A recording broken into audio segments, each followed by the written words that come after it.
right, bet. Well, thank you all for being here today, for catching babies and carrying communities. We have a beautiful conversation ahead of us this afternoon. First and foremost, I want to thank the audience for joining in. I also want to thank each of our panelists for taking time out today to be here and to share your stories and share your perspectives on Black midwifery care.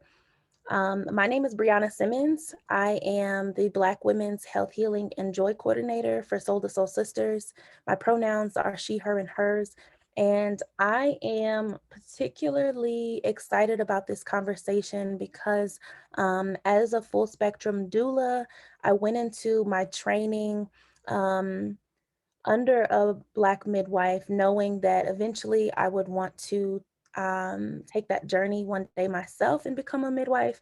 And also, I don't have kids yet myself, but one day I do plan to have kids. And midwifery care has always been at the forefront of my mind for my birth options. So that's why I'm here and excited to have all of you here. Victoria, would you want to introduce yourself? Thanks. Hi, everyone. My name is Victoria Dede. I use she and they pronouns. I'm the Let My People Vote coordinator for Soul to Soul Sisters, and I'm also the senior advocacy manager for New Era, Colorado. And for me, this conversation is really important to me, and I'm really excited to hear from all of our panelists today because I just really care about maternal health outcomes, infant outcomes, and especially for my own personal experience, my mother, who is a deaf woman, experienced a lot of harm in her birthing journey, not being listened to by doctors, being infantilized, patronized, all of that stuff. And so I really think that doulas and midwives are so important in combating that experience for people. And so I'm really excited to hear from our panelists today. Perfect. Thank you, Victoria. So today we have a moderated panel happening, followed by a Q&A session where audience members will be able to ask questions. Each of our panelists bring a different perspective, and so I would love to have them first introduce themselves. If you could share your name, your pronouns, and describe what brought you to this space or why this conversation is important to you, that would be beautiful. And then we'll get into our panel. Does anyone want to start us off?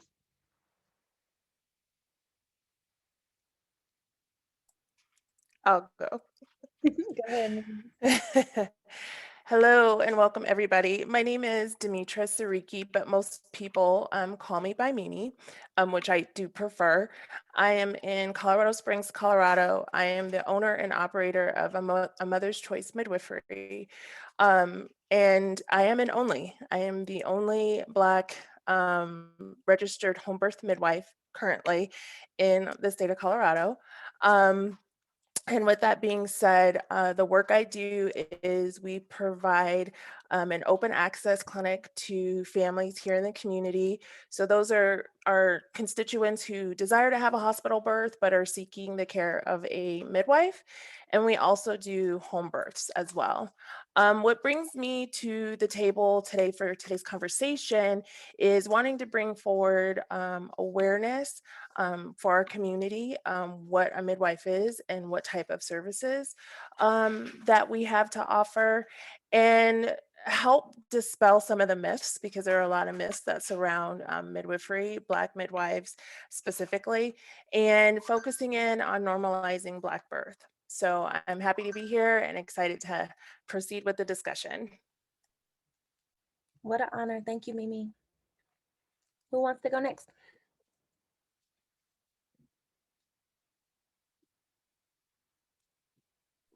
Hi, I'm Chantal Faber-Kundo Carrara.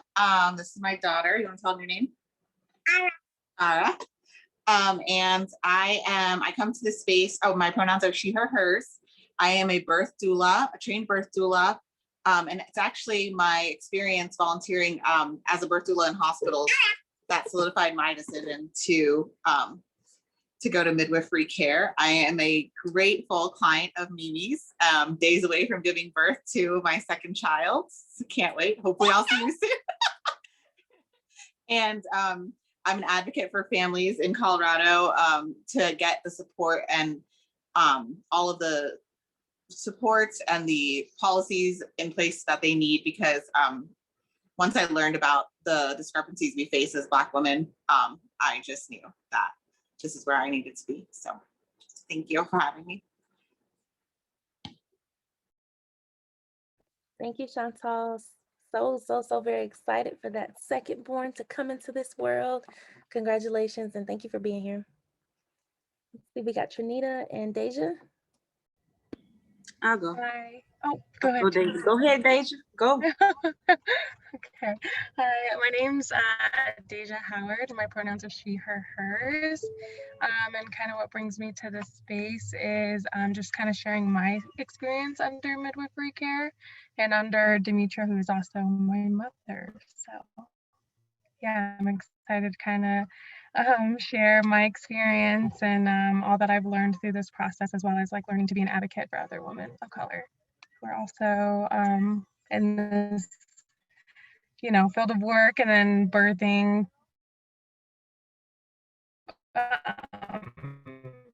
individuals as well.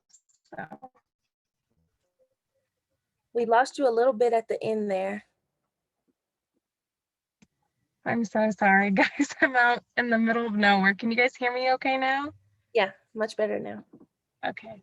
Sorry. I was just explaining how I might just kind of here in this space right now to kind of just share my experience. Beautiful. Well, it's nice to finally meet you. Thank you for being here. Nice to meet you guys. Okay, I guess it's my turn. My name is Trinita Excellent Turner, and my pronouns are she, her, hers. And I currently live in Puerto Rico. I used to live in Colorado Springs, and Mimi was my midwife for like half my pregnancy. And what brought me here is, like, although I'm not in Colorado Springs anymore, is that I like to be involved. And I feel like my community is still in Colorado Springs, even though I'm, 1,000 miles away. So I think that's it until we get further in. Yeah, what time is it there? It is 5:13. Okay, that's not too bad. Okay, cool. Well, thank you so much for joining us. You and I met briefly, like probably 2 years ago at a Mother's Choice event. So it's nice to have things come back full circle. So thank you for being here. All right, y'all. Well, let's get into it. Mimi, I wanted to start off talking to you about midwifery practices, particularly certified professional midwifery practices. There's a lot of confusion about the differences between midwifery care in general, between obstetrics, your OBGYN, and then a doula, like a doula care. I get that question all the time, and I'm sure y'all do as well. Can you explain what a certified professional midwife is and tell us more details about the services that you offer at a Mother's Choice? Absolutely. So I'll just define what that work looks like here in Colorado really quick. So in Colorado, there are 3 types of obstetrical providers. We have your obstetricians, then you have your certified nurse midwives, and then you have your certified professional midwives. So obviously obstetricians are physicians. Your nurse midwives are just that. They are nurse midwives. Some of them have hospital privileges. They have a higher scope of practice, but not as high as a physician. They can prescribe medications, and they have more authority than your certified professional midwife. Your CPM, or your certified professional midwife, we are not nurses. We are not required to be nurses. We have several pathways to which we can become certified. We do have to take a national exam and pass that, and then go through the registration process here with our local regulatory agency. So the services look different between the midwife and an obstetrician. So your prenatal care looks the same in the form of your calendar, like your frequency, like how often you are seen. So we see you every 4 weeks until 28 weeks, then every 2 weeks, and then once a week from 36 weeks until delivery. But the unique thing about midwives is that our appointments are longer. So your appointments can be anywhere from 30 minutes to an hour. It just depends on the philosophy of care of that particular midwife. And the reason those appointments are that long is because midwifery care encompasses relationships. So much of the work that we do focuses on the cultural needs of the family unit in whatever way that might show up. And so we spend a lot of time in those earlier weeks getting to know one another, and then also building trust. Trust is really important when it comes to delivering your baby and who you choose. And may I remind you, you do get to choose who you allow to enter into that space. And then for me in particular, my conversations begin to change and our relationships begin to evolve around that 28-week, 36 weeks. And we really spend a lot of time discussing and educating our clients on um, what autonomy is, meaning, your right to choice, what it means to informed consent, what that looks like. Also, one of the things that looks starkly different from obstetrical care is from the time that you come into my practice until you are discharged, I am always asking for permission. And for those who have had babies before, that looks a little different. Like I'm asking, is it okay if I can touch your belly? Is it okay, can you point out your pubic bone for me? Because that is a sacred space and we want to respect that as midwives. So a lot of it is education. And along that education route, we begin to teach our clients how they can become advocates for themselves, how they and their partners or their families can help advocate and be able to express what their needs and desires are. So we have some really candid, very personal, very intimate conversations. And then for the CPMs, we do not practice in the hospital. So that means that when your labor starts, we come to your home and all your services are rendered in your home. There are some midwives that have that don't have a facility that they have you come into for prenatal care, but there are other midwives who do have facilities such as myself where you would come and have your prenatal care. But when it is time for us to gather and welcome your baby into the world, we come to your home. And so what that looks like is we come to your home, we check on you. If you're actively laboring, we don't leave you, we stay with you through the delivery of your baby, through the first few hours, 2, 4, sometimes even longer, until you and your baby are declared to be stable. We provide support services that are beyond what you would receive with obstetrics. So once baby is born and you're stable, if you are choosing to breast or chest feed, we are supporting you in that manner, helping you with the initial latch, teaching you how to hold your baby, et cetera, et cetera. And then we come back to your home at 24 hours. My practice is a little different. I do see my families more frequently than most. So I'm in the home at 24 hours, 72 hours, again at day 7. And then my families come back to me in the office at 2 weeks, 4 weeks, and 6 weeks. And we can talk about why the frequency is so important specifically for Black communities later. But there is we as midwives in general just tend to care for our clients at a higher frequency than obstetrics. And so with that being said, that care includes everything from maternal care, so assessing the condition of the birthing person, making sure that they're stable and they're doing well and they're transitioning well, providing lactation support if it's necessary, and then also overseeing the care of the newborn if that is what has been desired and discussed with the birthing family. And so, yeah, that's what midwives do here in Colorado. That's it. That is incredible. Something that I love that you really spoke to about midwifery care is the kind of like the wraparound, the holistic approach, the continuity of seeing the same person throughout your pregnancy. That's so beautiful. I want to bring Chantal, Trinita, and or Deja into the conversation by asking, each of you have experienced midwifery care, particularly midwifery care from a mother's choice.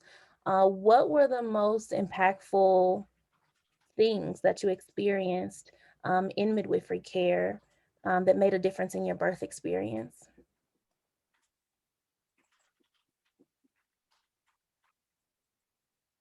Don't be shy now. This is not a good look. Somebody better speak up. I was gonna say I can start. I want to. I can go on all day. I mean, that relationship piece that Mimi spoke to, like we joked that after we had Ara, we joked that, you know, if we were to move out of Colorado, it can't be until after we have another baby because they have to be born with Mimi. I mean, Mimi has provided such a support to our family, not just through my prenatal care, my postnatal care, Ara's first 3 months of care, like of her life, but she is just someone that, you know, now Andre and I rely on her for so much of education, of like empowerment to, so like I was having false contractions and I called Mimi and she was like, well, go to the hospital just to check in. And we were like, Andre was so surprised by how we were treated. And he was like, I bet Mimi called ahead and told her. And sure enough, she had.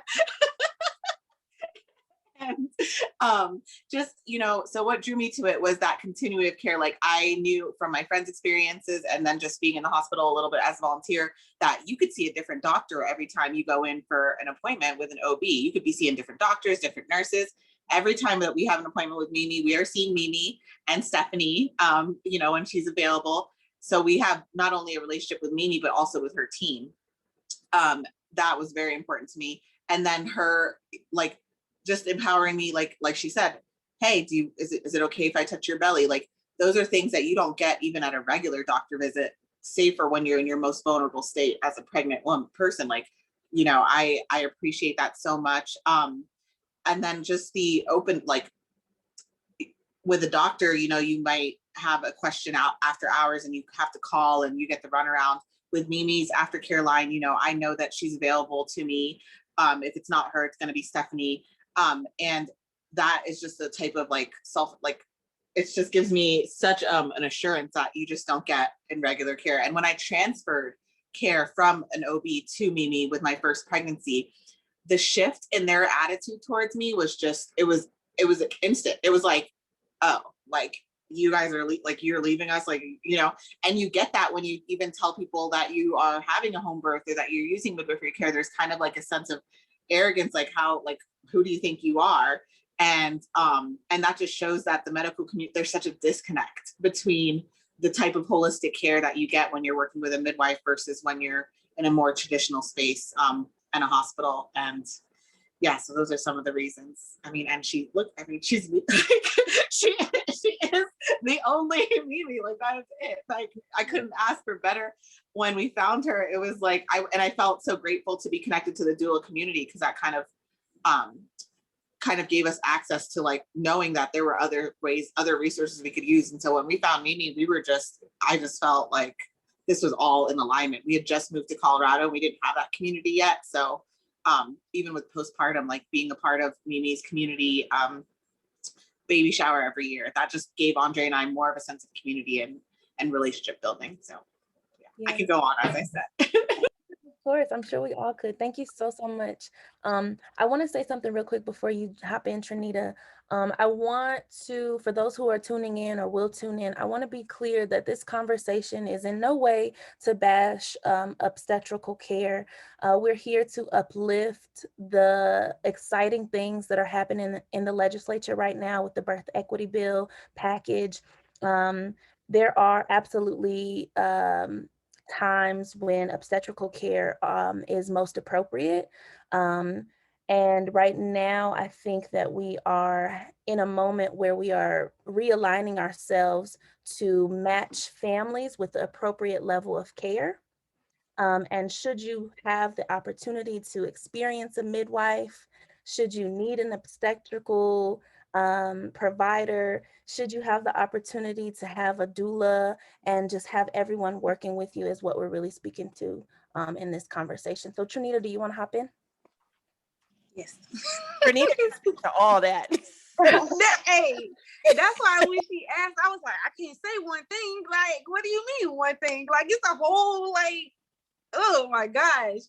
Like, anyway, so when I worked with Mimi, it was from the time I saw my pregnancy test and it said positive. I called her like within an hour. It was like, hey, I already looked you up before I got pregnant. And from there, it was just like life changing. I went and I had care with her, and it was, I felt like she was my aunt or my sister or something like that.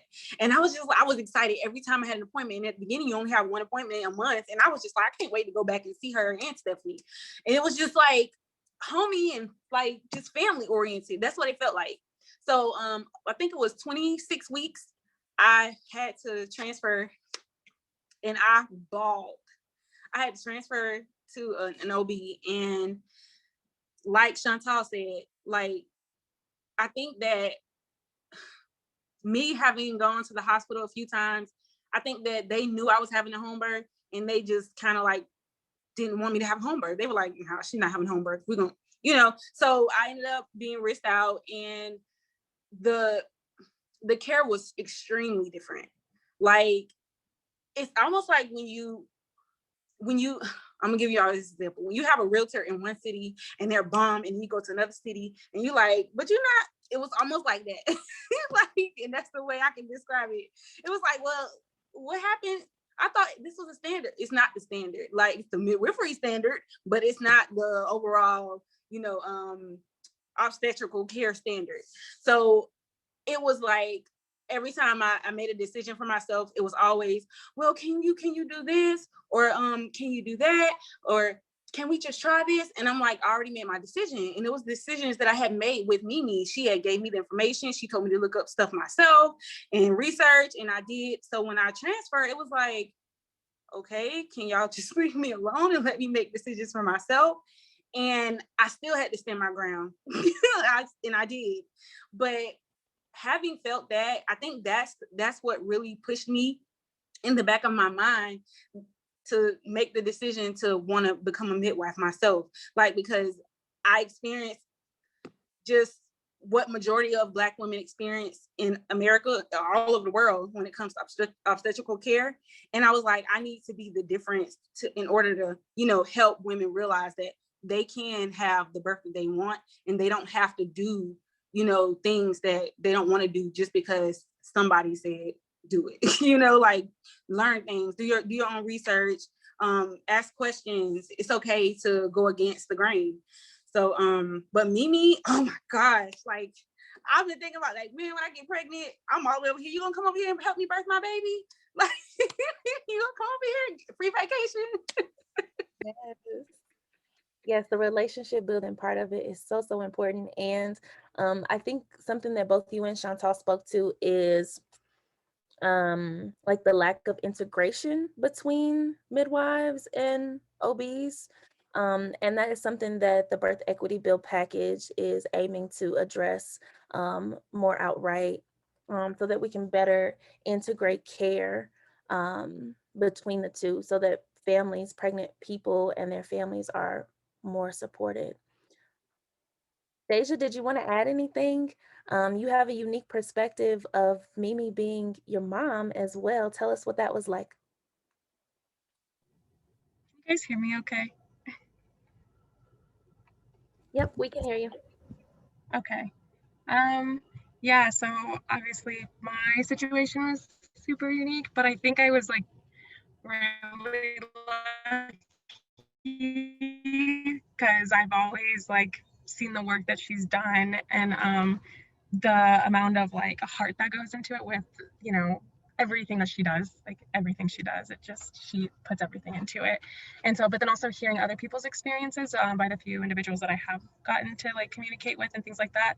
And from my personal experience, I wasn't like planning on getting pregnant. It just kind of happened. And I know that's just kind of what happens sometimes. So I remember just like being so like in shock and fear. And I ended up actually, when I first found out I was pregnant, I was in the hospital. And it was just a horrible experience. And I remember thinking to myself, and I was like, I need to call my mom. Like, I need to let her know what's going on, like right now. Like, I can't imagine like going through this, and I can't believe like even this glimpse of what I'm experiencing is what a lot of women experience. And knowing that I just like automatically have that way out. But with that being said, like obviously I think it like having the experience I did also brought me and my mom into a different journey together too.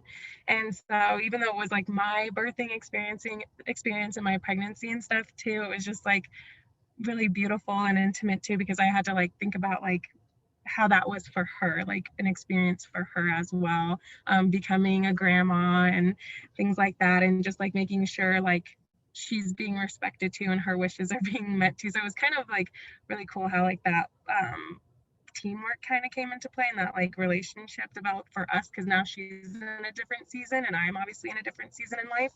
And so like being able to kind of like walk through that journey together, and she was still like respecting my wishes. And like it was also really hard too, because sometimes I'd be like, Mom, what should I do? What should I do? And she's like, oh, you gotta figure it out. Like I'm gonna tell you like I tell everybody else. And so it was just like, oh, okay, like can you just tell me you're my mom? Like just tell me. And she's like, no, you gotta put in the work. And then it was also really nice too, because she connected me to other women as well. And it'd be so funny because they'd contact me and they're like, oh, your mom went off on me because I wasn't drinking my water or something.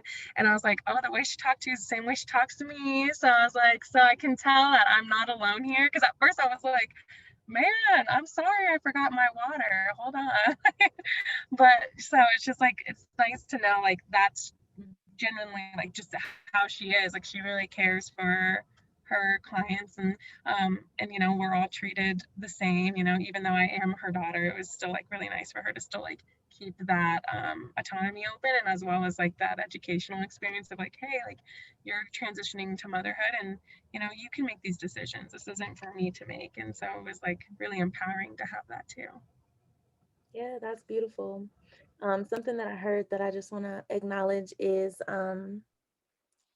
yeah, like Mimi's role as your CPM called you to be like an active participant in your birthing experience and be accountable to educating yourself and drinking your water, Chantel. I haven't, drinking your water and like doing those types of things. And I feel like sometimes in OB care, um, the difference is that sometimes you're more of a passive participant, to be honest and to be frank about it.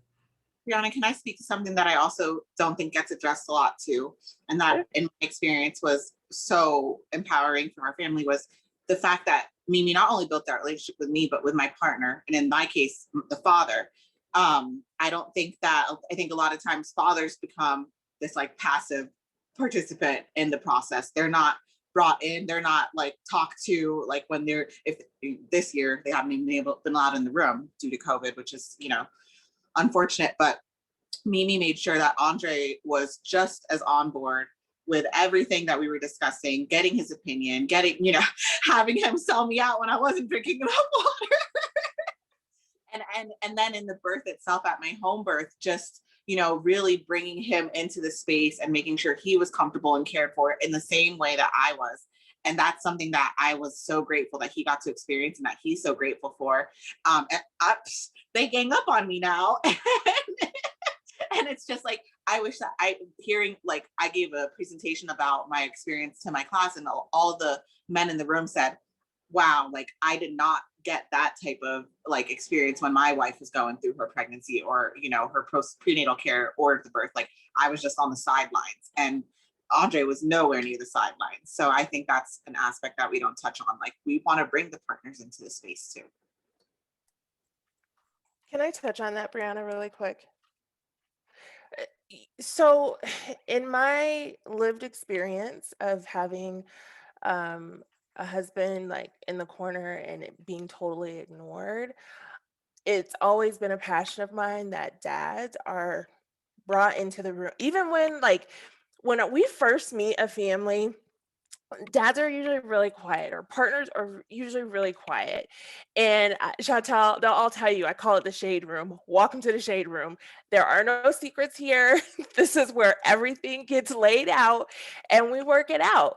But having the honor to meet them where they are, where they don't have to apologize for their passion, right? Specifically Black dads, because Black dads are very passionate, right? And they talk with their hands, and they move a lot, and they, don't always use the words that most people would feel most comfortable with. And I just meet them in that space. And there's something to be said about that. There's something to be able to be Black and experience a Black midwife. There's something to be said about that. It is the Black auntie. That's the new label, and I love it. And I'm gonna take it to the grave with me. I absolutely love it. But making sure that not only does the pregnant person know what their rights are, but also reaffirming their place as a parent, partner, or dad or father in that birthing space as well. And then giving them the tools that they need to help support their family as they make this transition. And a lot of times I have to also be the one who says, okay, we have to remember, like, a pregnant person's thought process of what they're trying to figure out or what they're planning looks completely different from what, their Black partner, Black daddy might be thinking about. Like, you might be picking out colors to put on the wall while they're thinking about how to make sure that the bills are going to be paid while they take time off, right? Like, those are conversations that you don't have in an obstetrical clinic. You don't experience that there. So there is a realness to being in the space of a Black midwife. Yeah, that was beautiful. Thank you all for sharing that. And something that's really being unnerved in this conversation is that there are many things about midwifery care that are special to midwives, but that we also need to be taking steps to apply some of the standards of midwifery care to all other forms of healthcare that people receive, honestly. And in Colorado, we had to pass a whole bill just to get some of those standards updated in hospital settings. But this bill is on its way to being signed by the governor right now. Woohoo!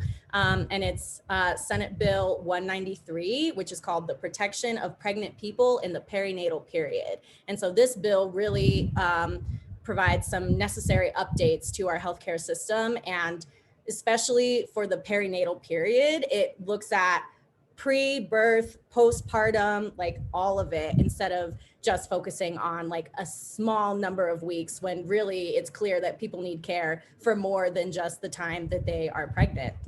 And so this bill, it's really awesome. It is going to make some updates to the Colorado Civil Rights Commission and make sure that they're prepared to hear and address the issues that people will start bringing up to them from their birthing experiences.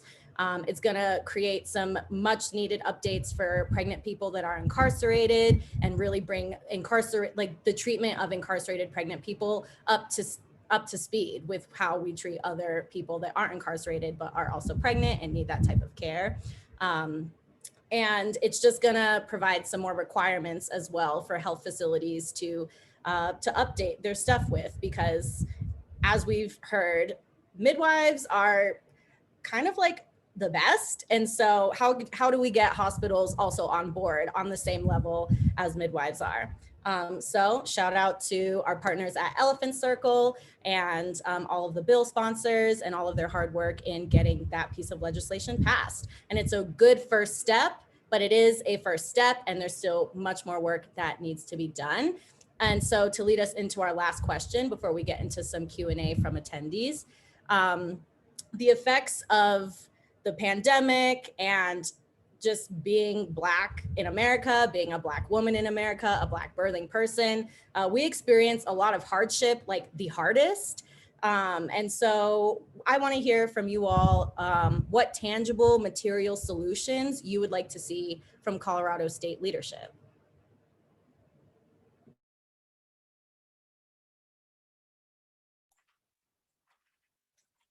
Here I go.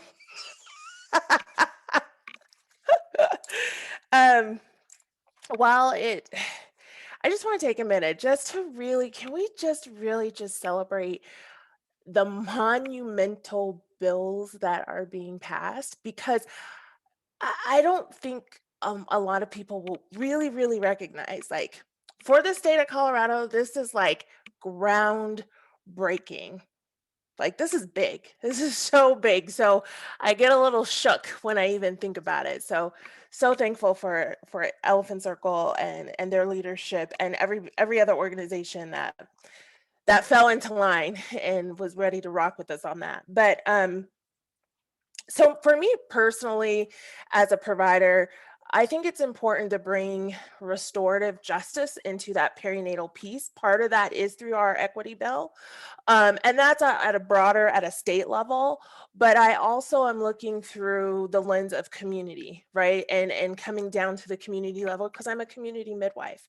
So the lens that I look through isn't always from that macro perspective. And so I'm going to speak specifically just for the county that I'm in, because I don't divvy up to Denver that much anymore. But I think it's important that the legislators and local leaders for El Paso County start with just telling the truth.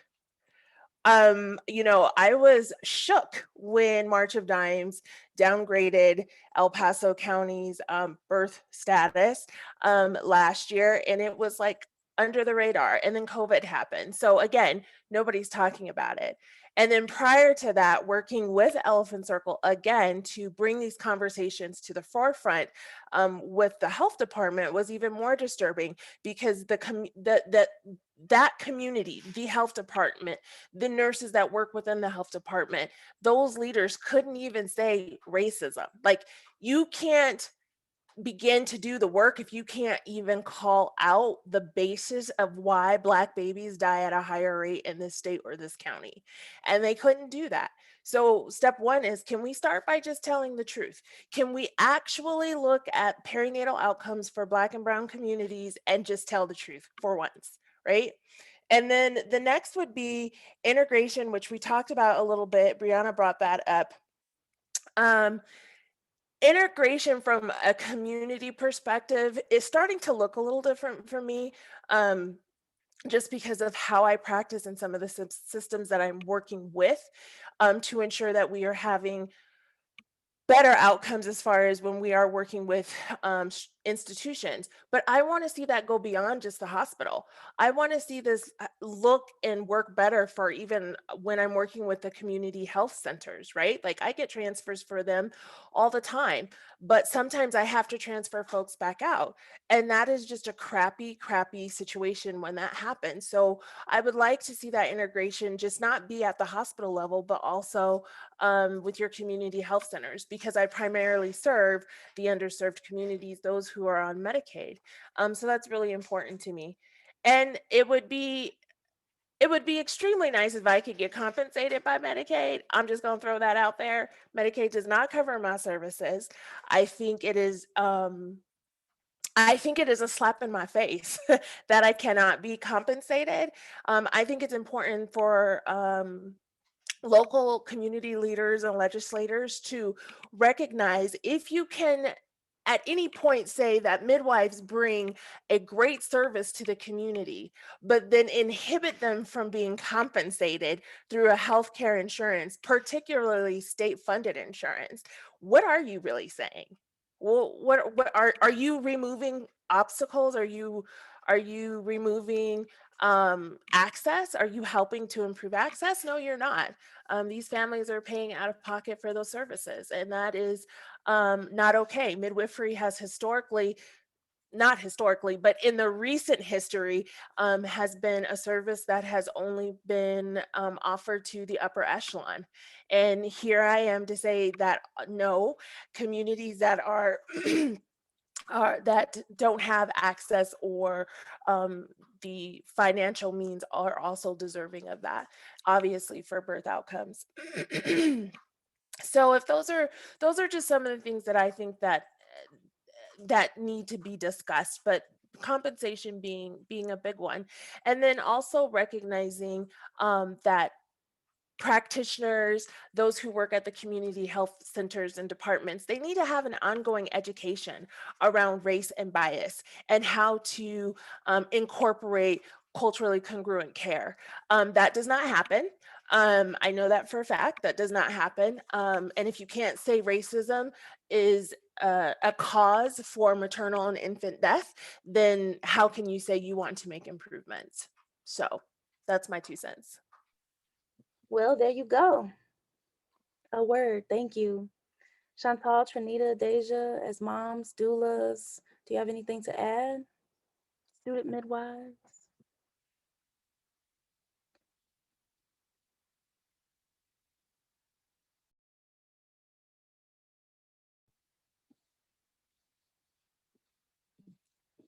If you have nothing to add, we do have a question from the audience.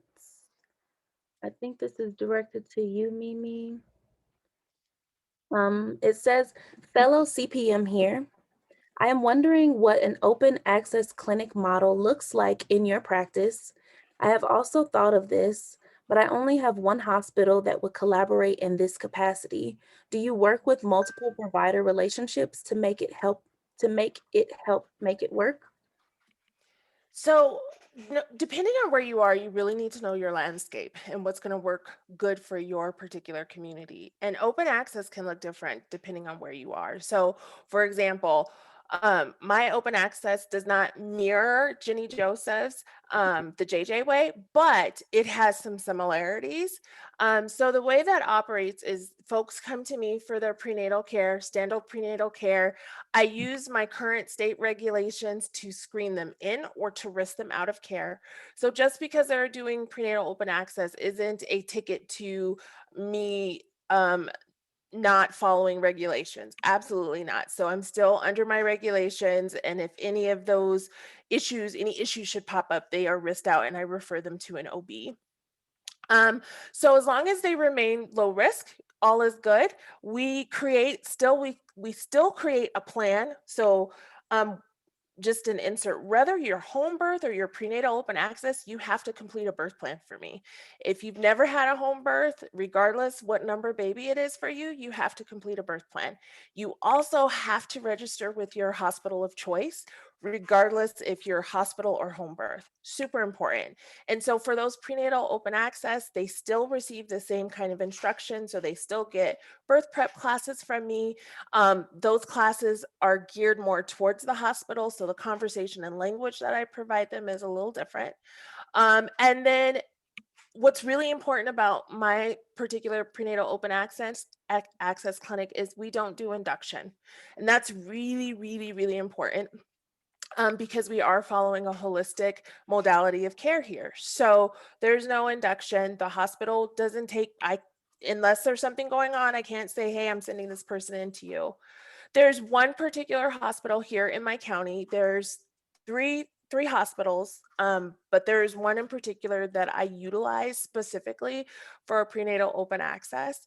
My clients are told that in the beginning of care. If they want to go to a different facility, then I'm not the midwife for them because I know that there's going to be some contention there. What I did is after practicing for several years, having some transfers, developing some relationships, not with the hospitalist, I developed my relationships with the nurses, specifically charge nurses. That's who I connected with. That's who my relationship started with. And anyways, after a couple of years, I contacted Elephant Circle and just said, hey, is there anything in my regulation that would prohibit me from doing this? So I sought counsel. And then I contacted the facility and I asked the facility, hey, listen, this is what I would like to do. I would like to care for people under the midwifery practice of care, but I would like these people want to come to the hospital, so I want to transfer to the hospital when they are in active labor. And the feedback was not negative at all. It was, there were 2 questions. Are you marketing using our information? The answer was no. The agreement is that I would never market or put their information out there, so I don't. And the second was, are you collecting statistical data? And the answer was yes, but I wasn't willing to share that. So that's how that has laid out, and it has worked well. There are multiple, I don't want to say multiple, but I think 5 or 7 OB hospitalists that work at that particular facility.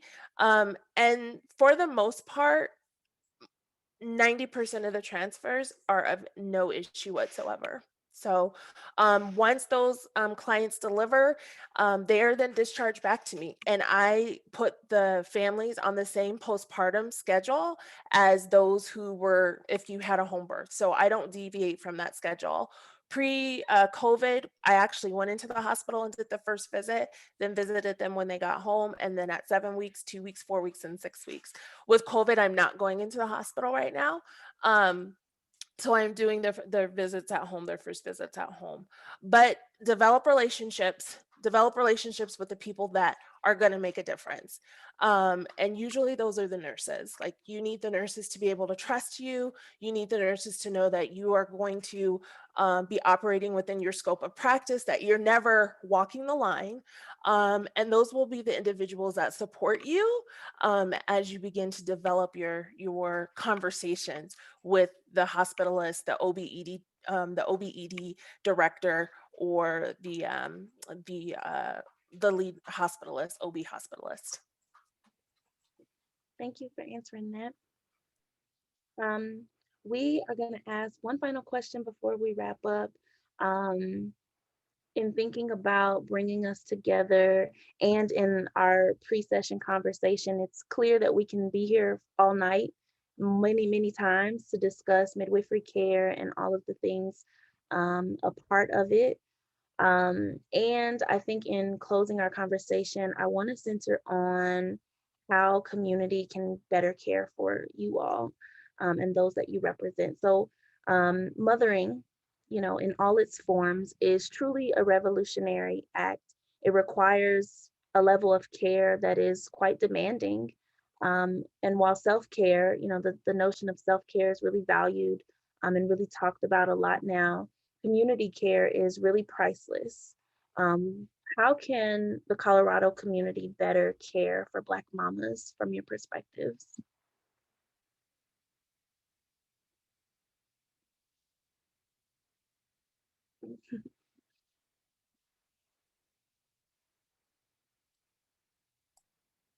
Step 1, not be so siloed.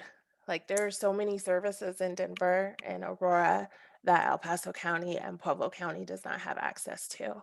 I know it's funding and limitations, but that is step 1, quite honestly. Step 2, mothering the mother. I believe every community deserves to have either a community birth worker, community midwife, AKA Black auntie. It's a safe space. It's a collaborative space. It's a space where you can, just like Deja said, make the connections, where you develop these cohorts, where these are families that are not due at the same time, but close to, and they can begin to, you know, develop long-term relationships and share resources, right? I would also recommend that the providers themselves have resources to care for themselves. It's an extraordinary honor to care for families, but it is also something that takes quite a bit. It's a selfless act, right? Like, I'm a mom, I'm a wife, I'm me. And so much of that is given to my clients. And so I think it's important that resources are made available to those community birth workers, because it's not sustainable if you don't have, if you cannot take care of self. And then redefining what self-care is. A lot of times families don't know what that is, right? So um, it's important to be able to identify or crosswalk what self-care is. And when I talk about self-care, it's joy. What brings you joy? What makes you smile? What makes your heart flutter? That's self-care, right? Like, we don't need to always antiquate self-care around spending money. And unfortunately, that's a lot of what we see and do. Um, but those are just some of my thoughts. I have something. You're asking what the community can do in Colorado? Yeah, like how can the community better care for Black mamas? Well, I think Mimi is doing a remarkable job, like because she is the community. When I was there, I connected with Shelby. I connected with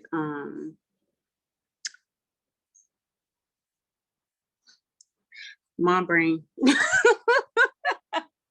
Oh my gosh, I can't remember her name. And I've spent weekends on Mahogany Mom Circle, like, and I cannot remember her name, but I connected with her and our babies were due like really close. And like, I feel like that's my community. Like I said before, like I live in Puerto Rico, but I'm still connected with people over 1,000 miles away. So I feel like Mimi is doing a remarkable job with creating that community and that mothers helping mothers. Like, you're doing it. Like, I mean, people need to take note from you. That's it. Thanks, Trinita. I would say too, like, support the people that are trying to do it already too. Like when I first had Ara, or when I was pregnant, I think there were like, and like Mimi said, there's so many silos, so it's hard to even get connected because there are people doing it, but they're doing it in a small capacity because they don't have the funds or the support to do it bigger. But like Ghetto Fresh, she would do like clothing swaps and things like that that aren't sustainable without support from the community. So if we can support people that are trying to do it, or empower and build people who want to do it up, giving them the resources. Like Mimi, I mean, like for me, Mimi has like, my experience with her has opened me up to like, she was like, you and Andre need to create a postpartum plan. So like this past week, I've been like, anyone who reaches out and asks about the pregnancy, what they can do, I'm like, my midwife says you can bring me food after this baby's born.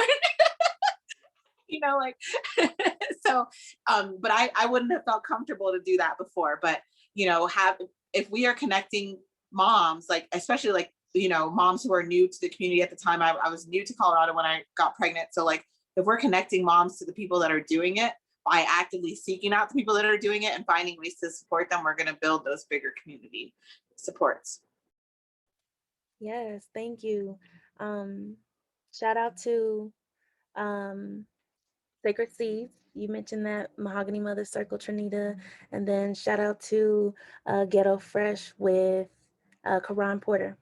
Shout out to both of them. Deja, did you want to add anything? I think you guys touched on everything. Connection is like the biggest thing in my opinion.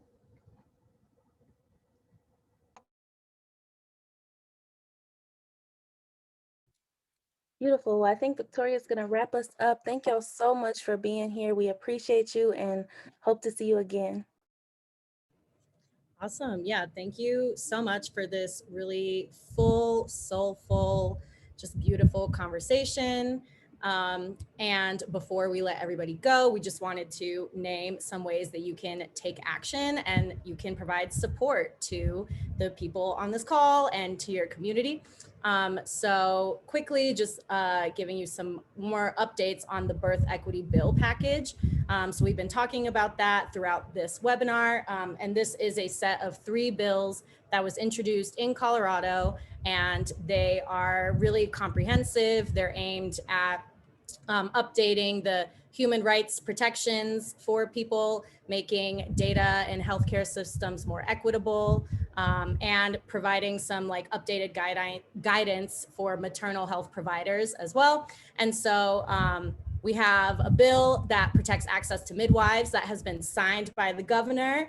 Very excited for that to get enacted into law. We have the Protection of Pregnant People in the Perinatal Period Act that is on its way to being signed. And as we speak right now, the Senate is confirming amendments that were made to the final bill in this bill package, maternal health providers.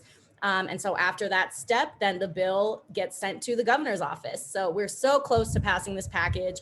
Thank you so much for all the calls, emails, texts, everything that people have done to talk to their legislators. And the legislative session is wrapping up this week.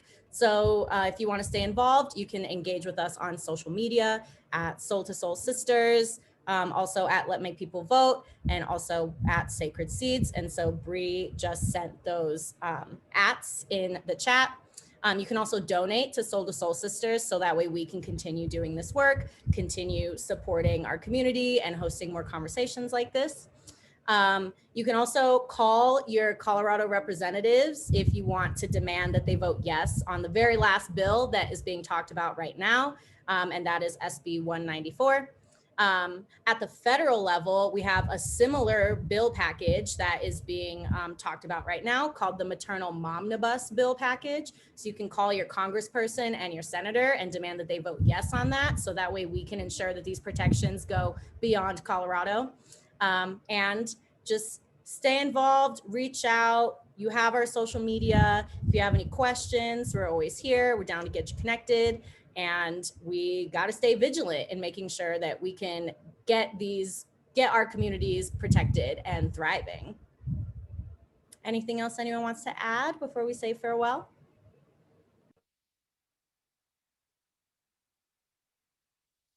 Thank you, Victoria and Brianna, for having us and hosting this important discussion. Yes, of course. Thank you. Yes, yes. And I would just say, yeah, we're saying goodbye for this time, but I hope to see y'all again. I hope to continue to do this work with y'all. Thank you so, so much. Have a beautiful week, everybody. And until next time.